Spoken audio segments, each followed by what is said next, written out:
Weather Service. The National Weather Service in Chicago has issued a flash flood warning for DuPage County in northeastern Illinois, southern Kane County in northeastern Illinois, until 2:15 a.m. At 8:24 p.m., Doppler radar and automated rain gauges indicated nearly stationary thunderstorms producing rain rates of 1 to 2 inches of rain per hour.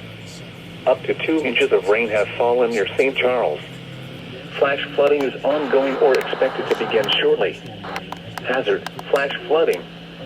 Source: radar and automated gauges. Impact: rapid onset flooding of creeks, streams, drainage ditches, streets, underpasses, low-lying areas, and other poor drainage areas. Some locations that will experience flash flooding include Aurora, Naperville, Bolingbrook, Wheaton, Downers Grove, Elmhurst, Lombard, Bartlett, Carroll Stream, Hanover Park, Madison, Glendale Heights, Elk Grove Village, St. Charles, Woodridge, Glen Ellen, West Chicago, Batavia, and Geneva. A flash flood warning means rapid onset flooding is imminent or may already be occurring. Persons along creeks, drainage ditches, and other waterways should take immediate precautions to protect life and property.